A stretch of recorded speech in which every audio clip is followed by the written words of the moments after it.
let's talk about where the root is. So the root is right here on the G string. So position 2, root on G string. Okay, so we are going to start in position 2 here. We're going to start at the leading tone B. B going to C. So again, we have 2 notes. We had 2 notes here in position 1. Now we have 2 notes here. And this alleviates, you know, if I was back in position 1 and I did that big stretch, those stretches are super cool. I just don't know if they're as natural when you're improvising. It sounds a little bit more horn-like, I guess, if you're doing it like this, in my opinion. But maybe that's, I don't know, just from studying with a lot of these older cats that like Richie Hard and, you know, guys of that ilk would not do stretches like that. They would rather have that diagonal shifting and movement, and I think that really kind of lends itself to being more horn-like. The older cats, man. I don't want to be one of those guys, but I guess I am with that lingo. But okay, so we got 2 notes, B, C, D, E flat, F. 3 notes on the 5th string. And instead of doing that shift up there, we're not going to do it, because check this out. This is probably the weirdest laying one, and that's just because of the tuning difference between the G and the B string. But so I play that too fast. Hold on.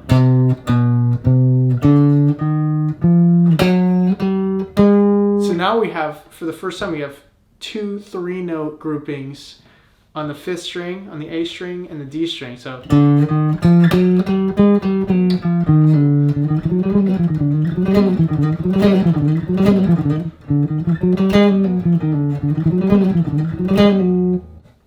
now I have 3 notes, 3 notes.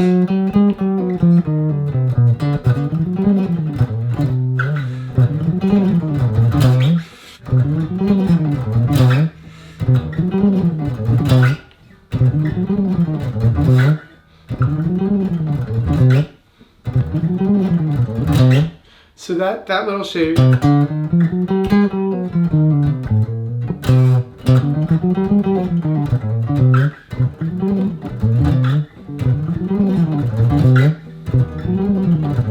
So that's just a way to get around the 2 notes here. That's an approach thing. So a half step above and 2 below the target note here, which is actually the leading tone.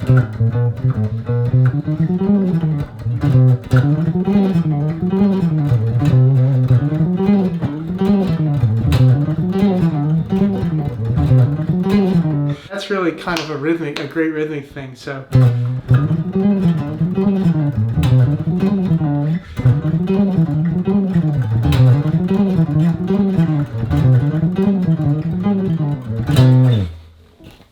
just an idea of how I like to think about some of these things moving up in each position. I try to get the most out of what lays in front of me in terms of the fingerings. I know that might sound crazy, but you got to find stuff that really works within your hands. And everyone's anatomy is different, so certain licks are really going to present themselves in a certain way, and that's why you just got to really understand and know and drill each of these positions so you can get the most out of them. So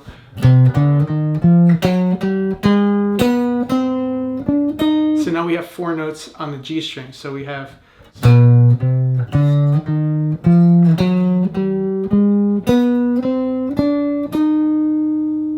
so we're back to that, our friend right there.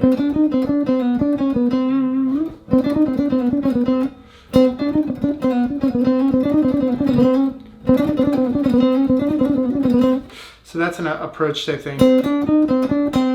That's all in the scale.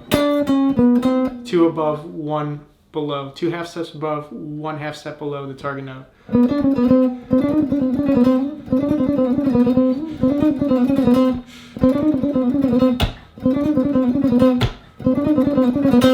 Great stuff. Mike Stern uses that a lot. I got a lot of that stuff from him.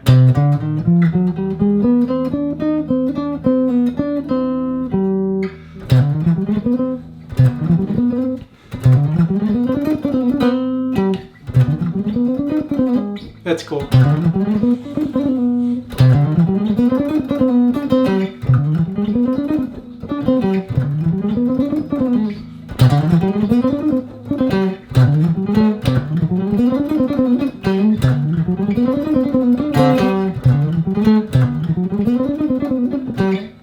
Okay, so here's like a cool little line in here.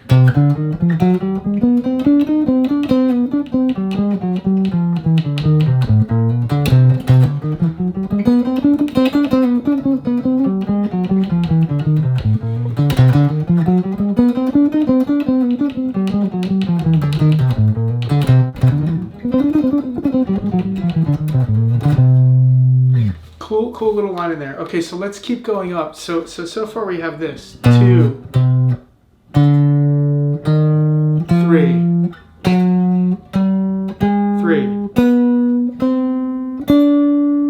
4. We haven't done that yet, but we have. And then we just have. So that one, that lays out kind of strange. So check this out.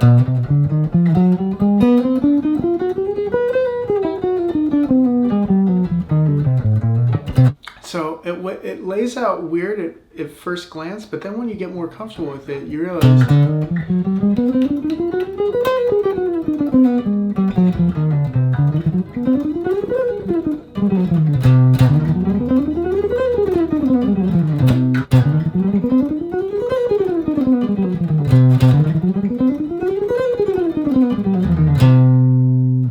Really, really cool. And again, the picking on that, man, I don't even, hold on.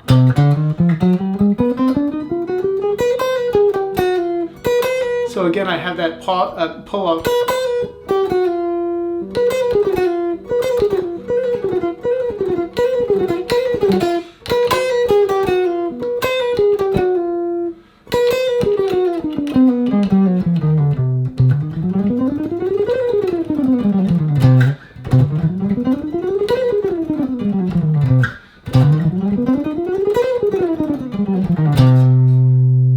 So there's some pull-offs and stuff in there.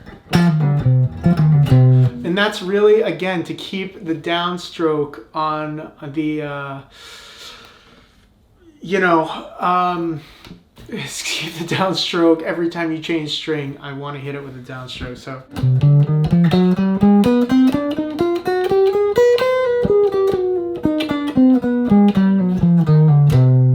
Again, let's rattle it off.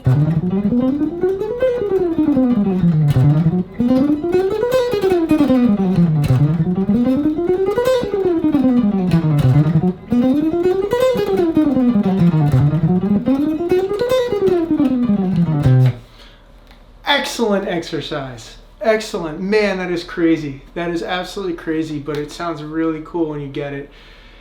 And again, that is just really making sure that I'm hitting each string with a downstroke.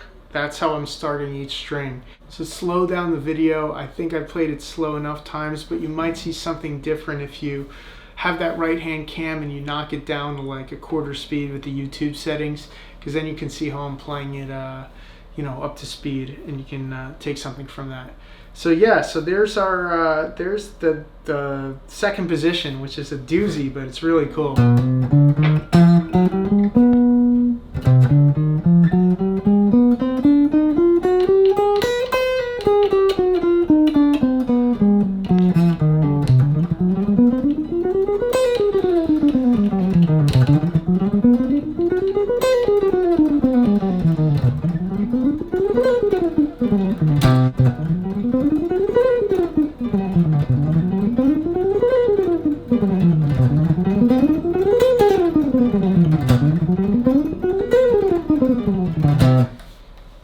Okay, so let's move on to the third position.